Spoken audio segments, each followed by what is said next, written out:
Bible says in the first lesson for this morning, he says, I am sending my messenger to prepare the way for you.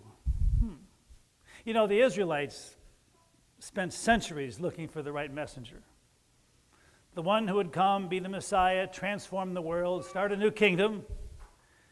And every time a new king was born, they had this hope that this king just might be the one. Now, as Christians, I guess we believe that Jesus is that messenger, that he is the one that shows us the way. But in the eyes of many back then, Jesus did not fit the bill. Maybe it was the way he dressed. Maybe it was the fact that he was born of unmarried parents.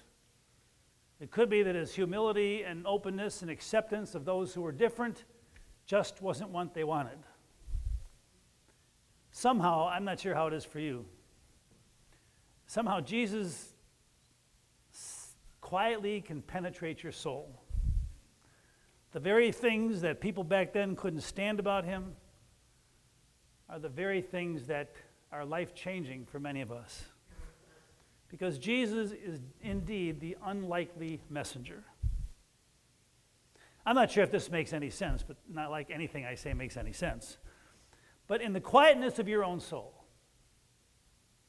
in those moments when you just feel the way you feel, when you honestly believe that there is a higher power at work in the world, when you really believe that life is not just about my journey, but it's about the journey that all of us share together. If you truly believe, even though we get confused at times, that love and kindness and humility can really make a difference in your life and the life of others, that really influences the way you live your life every day.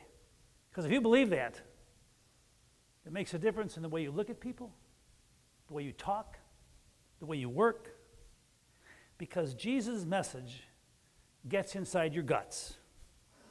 And we begin to realize, you can say and believe all the right things, but it's fun and transforming when you believe that that higher power makes a difference in the way that we look at the world and live our life. It's fun. It's challenging. So I spent a little bit of time with Mickey and Minnie this week, possibly a day or two more than I wanted to. And yes, it's called the Magic Kingdom. Yeah, I'm still smiling. My brother was here 2 weeks ago. I just love my brother. Hardly get to see each other. I remember years ago, he bought this old house in Roanoke, and I was in one of my first houses, and we would compare notes, and I would call my brother, and I said, what are you doing now? He said, well, the floor's all warped. And I said, well, that's going to cost you, isn't it? And he said, it's going to cost thousands and thousands of dollars. And when that was done, I said, what's next? I said, the porch is falling off. He needs a new porch. How much is that going to cost? Thousands and thousands of dollars. So when he was here last week, I told him, we're going to Disney World. He said, you are? I've been there. I said, well, Jim, how much does it cost? He said, thousands and thousands of dollars. And the fact is, it costs thousands and thousands of dollars. By the time you're there, by the third or fourth day, either leave or money just doesn't matter anymore. You just do whatever your kids want. But late one night, there was the fireworks and all the beautiful figures across the castle. I've never bumped into more people in my life. I thought my name was I'm sorry and excuse me. But thousands of people gathered together, shoulder to shoulder, feet to feet, and there was a sense of peace. Everybody got along. There was a politeness that was in the air. Now, there was one big guy that got in front of these little kids and had to take his picture and bully his way out, but for the most part, it was kind of a statement of the diversity and the variety of the human spirit. And then I heard the song Let It Go, and Quentin is sitting there going, ah. But I listened to the words, and I thought about the messengers in life. And I thought about how there are so many things in my life and in my guts that I need to let go. Because I hold on to gunk too long. Gunk that can easily clog up your spirit. And once in a while, you just got to let it go. Because when you let it go, you're freer to be who you are. And you're freer to make a difference in the lives of others. And as I stood in line, which I got better at as the days went on, I thought about the finish line. You want to get in line, but you want to get to the finish line and get on the ride. And as I was there were 3 people in my life that make a difference, and actually now 4 people that I guess they're going to the finish line now, just a little bit early. I was thinking of Bruce Hillblom's younger brother, who passed away suddenly this week. I thought about Debbie Buglio, who many of you know from years gone by. And she was a mom and a teacher and a wife.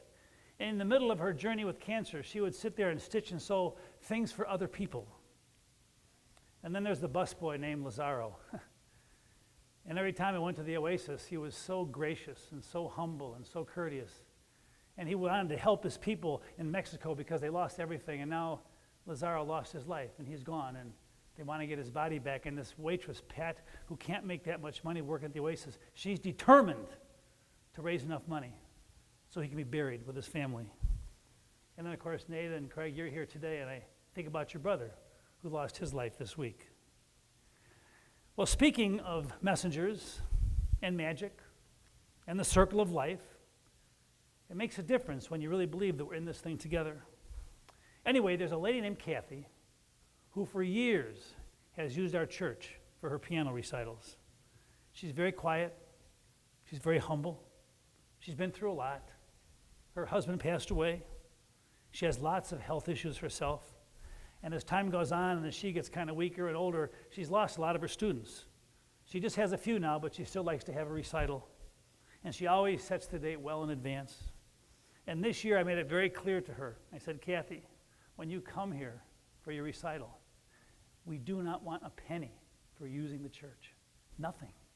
Take whatever money you would have given us and use it for yourself. Do something nice for yourself, or do something nice for one of your kids who can't afford their lessons. And remember, by the time you get here on Sunday, I'm going to be gone. But the church will always be open. It will be open for you. Later on that afternoon, I'm sitting on the couch in Chicago with my grandson in my lap, and the phone rings, and it's the Orland Park Police. And they say, Reverend Borling, I'm at the church. There's a lady here who has a recital, and the door is not open. And I went, oh my God, you wouldn't believe the things I called myself. The most popular word was idiot. I'm thinking, this poor lady, she doesn't have that many students, it's time for a recital, she wants to get in the church, and I left the door locked. And I'm thinking, where's Mr. Fix-It? Well, he's too far away. Mrs. Fix-It. So I call Annie, and I said, Annie, do you still have Ed's master key? And she said, yes. And I said, well, come to the church, please, open the door, and never give me that master key back. Keep it for the rest of your life. And I said, by the way, when you get to the church, there'll be a lady there that you've never met, and she'll probably be saying some very unkind things about me. But that's the way life is. Well, I've been gone this week, and I got to the church this morning, and there was a card on my desk. I opened it up. It said, Pastor Don and all saints, I want to thank you for your generosity and your thoughtfulness and your goodness for letting me use the church. You are such wonderful friends. I love you all a lot. Thank you, Kathy Iwinski, with a check for $100, which will never be cashed. And I'm thinking of messengers. I'm thinking of ordinary people with often unordinary spirits. And I hope the next time somebody messes up that causes me some inconvenience, I'll remember a humble piano teacher named Kathy. You know, magic, higher power, goodness and grace, you do not have to travel to find it. Messengers live where we walk every single day. Amen. If you're able to, please rise. The creed is on page 105.